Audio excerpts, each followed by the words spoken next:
So dito nga po mga kalingap mga ka-EDC, Beyonce may mensahe kay Sir Leo D. So yan po yung ating pag-uusapan po mamaya mga kalingap mga ka-EDC.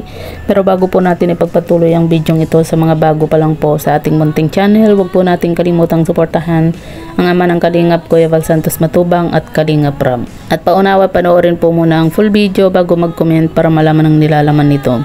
So dito nga po mga kalingap mga ka-EDC, bago po ang lahat batiin po muna natin ng advance happy birthday nga po itong si Sir Leo di nga po At dito nga po mga kalingap mga ka-EDC, makikita po natin itong si Beyonce kung gaano po kasaya habang binabati nga po niya ng advance happy birthday nga po itong si Sir Leo D. At nagpapasalamat din po itong si Beyonce nga po kay Sir Leo D sa lahat po ng mga naitulong nga po niya sa kanila at sa kanyang pamilya nga po mga kalingap.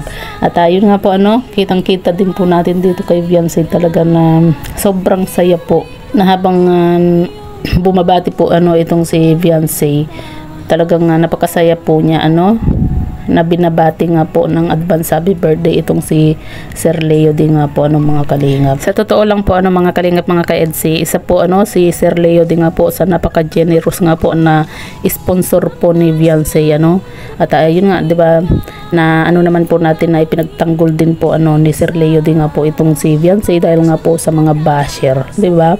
At saka napakalaking tulong po ni Sir Leo di po talaga dito kay Beyonce, maging sa pabahay, 'di ba? Isa po si Sir Leo din na talagang ang laki po ng naitulong nga po niya dito nga po kay Beyonce sa Tambalang EDC at sa pamilya po ni Beyonce.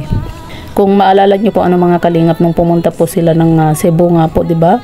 Kung hindi po ako nagkakamali, 'di ba? Nagbigay pa nga po ng pa-bodyguard itong si Sir Leo, 'di ba? Dito kay Beyonce. At siya rin po yung nag-sponsor nga po dito nga po sa EDC nung pumunta nga po sila ng Cebu. Kung hindi po ako nagkakamali nga po mga kalingap. Talagang napakaswerte po ni Beyonce na merong isang Sir Leo D na tumutulong at nag-i-sponsor po sa kanya maging dito kay Kalingap Edo nga po mga kalingap. At ayun nga po mga kalingap mga ka-EDC, syempre 'di ba masaya rin po tayo na nandyan po si Sir Leo D para dito kay Beyonce, lalo na po ngayon na kita nyo naman po 'di ba na kahit na binagyo na po itong sila Beyonce, talagang grabe mas dumami pa po to yung pangbabash nga po sa kanya, lalo na po nung doon nga po sa upload ni Kalingap Rab nga po na stop na yung pabahay, naglabasan po yung mga basher po ni Beyonce. At nandyan po si Sir Leo din na ipinagtanggol nga po itong si Beyonce nga po mga kalingap. At ayan nga po mga kalingap mga ka-EDC, belated advance happy birthday din po ulit dito kay Sir Leo din nga po mga kalingap. More blessing po.